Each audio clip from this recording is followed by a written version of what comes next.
First video first पहली video पहली unit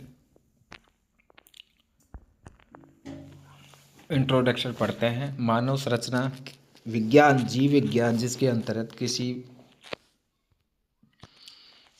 किसी जीवित वस्तु का विच्छेदन कर उसके अंग प्रत्यंग की रचना का अध्ययन किया जाता है। मानव रचना विज्ञान जीव विज्ञान जिसके अंतर्गत किसी जीवित वस्तु का विच्छेदन कर उसके अंग प्रत्यंग की रचना का अध्ययन किया जाता है।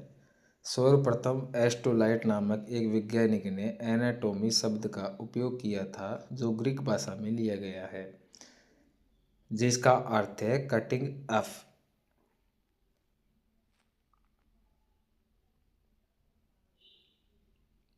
एनाटॉमी एंड फिजियोलॉजी अलग अलग भाषा में समझाया गया है। एनाटॉमी फिजियोलॉजी पहले पढ़ेंगे। एनाटॉमी एनाटॉमी का मतलब है शारीरिक रचना और विज्ञान। शरीर की रचना और अंगों का अध्ययन करना ही एनाटॉमी कहा जाता है। और फिजियोलॉजी शरीर क्रिया विज्ञान अंगों के कार्य और उनके संचालन का अध्ययन करना ही फिजियोलॉजी कहा जाता है। ब्रांच ऑफ एनाटॉमी की अब पढ़ेंगे हम शाखा। एप्लाइड एनाटॉमी इस शाखा में रोग के निदान एवं विशेष चिकित्सा का संबंध शरीर रचना विज्ञान से होता है। इस शाखा में रोग के निदान और विशेष चिकित्सा का संबंध शरीर रचना विज्ञान से होता है। कॉम्परेटिव एनाटॉमी इस शाखा में शरीर रचना विज्ञान और जंतुओं की समजात संरचनाओं का तुलनात्मक अध्ययन किया जाता है। इस शाखा में शरीर रचना विज्ञान और जंतु की समजात संरचनाओं का तुलनात्मक अध्ययन किया जाता है। डेवलपमेंट एनाटॉमी इस शाखा में गर्भ से लेकर युवावस्था तक होने वाली संरचनाओं शरीर की संरचनाओं में परिवर्तन का अध्ययन किया जाता है। एम्ब्रोएलॉजी एनाटॉमी भ्रूण अवस्था में होने वाली विकास संबंध से संबंध विज्ञान है। ग्रोस एनाटॉमी इस शाखाओं में संरचनाओं का अध्ययन नग्न क्षेत्र नेकेड आई से किया जाता है। इसे माइक्रोस्कोप एनाटॉमी भी कहा जाता है। माइक्रोस्कोप एनाटॉमी इस शाखा के अंतर्गत शरीर की सूक्ष्म संरचना का अध्ययन सूक्ष्म तकनीक की सहायता से किया जाता है। माइक्रोस्कोप एनाटॉमी इस शाखा के अंतर्गत शरीर की सूक्ष्म संरचनाओं का अध्ययन सूक्ष्मदर्शी की सहायता से भी किया जाता है। रीजनल एनाटॉमी इस शाखा के अंतर्गत शरीर के क्षेत्रीय भागों का अध्ययन किया जाता है जैसे ऊपरी भुजा और निचली भुजा। रेडियोलॉजी एनाटॉमी इस शाखा में रेडियोलॉजी की सहायता से शरीर की संरचनाओं का अध्ययन किया जाता है। इस शाखा में रेडियोग्राफी की सहायता से शरीर की संरचनाओं का अध्ययन किया जाता है। सरफेस एनाटॉमी इस शरीर रचना विज्ञान की ऐसी शाखा है जिसके बिना विच्छेदन के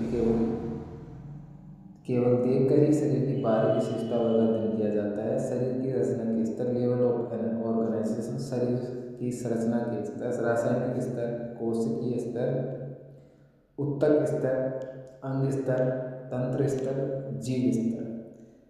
इंग्लिश में पढ़ें तो chemical level cellular level tissue level organs level system level organism level शरीर की स्थिति और दशा।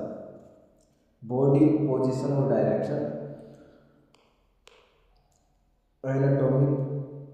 एनाटॉमी बॉडी पोजीशन और डायरेक्शन शरीर की स्थिति और दशा। सुपाइन पीठ के बल प्रोन पेट के बल एंटर सामने पोस्टर पीछे। सुपाइन यानी पीठ के बल प्रोन यानी पेट के बल एंटर यानी सामने पोस्टर यानी पीछे सुपीरियर यानी ऊपर इंफीरियर यानी नीचे मिडिल यानी मध्य लेटरल यानी किनारे प्रोलक्सल यानी पास डिस्टल यानी दूर। एंटर पोजीशन इसकी स्थिति एंटोमिकल पोजीशन संरचनात्मक स्थिति। इस स्थिति में व्यक्ति सीधा खड़ा रहता है चेहरा सामने की ओर बाएं आर्म्स में पैर आपस में मिले हुए और हथेलियां प्लांट होती है। सुपाइन पोजीशन ऐसी स्थिति में व्यक्ति कमर के सहारे सीधा लेटा हुआ रहता है चेहरा ऊपर की ओर रहता है। ऐसी स्थिति में व्यक्ति कमर के सहारे सीधा लेटा हुआ रहता है और चेहरा सामने की ओर रहता है। प्रोन पोजीशन ऐसी स्थिति में व्यक्ति का चेहरा नीचे की ओर व पेट के ऊपर लेटा हुआ रहता है, लिथोटोमी पोजीशन। ऐसी स्थिति में रोगी कमर के सहारे लेटता है, जांघों के पेट के ऊपर और पैरों की जांघों के ऊपर अंकुशित फ्लेक्सिस करता है, जांघों को फैलाता है। Anatomy plans coronal plans coronal तल इस फ्रंटल लेवल इस फ्रंटल तल भी कहा जाता है। इस तल की अगर एंटर पश्चिम पोस्टर भागों में विभक्त करता है। सेजिटल तल इस तल को समांतर तल भी कहा जाता है। इस तल के दाएं और बाएं भागों में विभाजित करता है। ओरिजेंटल प्लेन्स तल इस क्षेत्र को ट्रांसवर्सल प्लान्स भी कहा जाता है। इस तल के शरीर को ऊपरी सुपीरियर निचले इंटीरियर भागों में विभक्त करता है। मिड सेटिबल प्लान्स इस तल शरीर के ऊपर नीचे दाएं बाएं दो बराबर इक्वल हिस्से में विभक्त करता है। इस स्थिति में मिड यानी आधा, यह तल शरीर को ऊपर नीचे दाएं और बाएं दो भागों में एक ही दिशा हिस्सों में विभक्त करता है, अलग अलग करता है। इसको हम मध्यवर्ती तल या मिड सेजिटल प्लेन भी कहा जाता है। शरीर के क्षेत्र अक्षीय रीजन शरीर के अक्षीय भाग में सिर, हेड, गर्दन या नेक, फक्स, चेस्ट, उदरीय एब्डोमेन, श्रोणि पैली आदि सम्मिलित है। उपांगी एपिपेडल सिस्टम जो हम एक्सेल सिस्टम में पढ़ेंगे। शरीर के उपांगी भागों में कंधे और बाएं, कलाई, हाथ, कूल्हे, जांघ, टांके, टखने, पैर और आदि। शरीर की गुहाई कैविटी।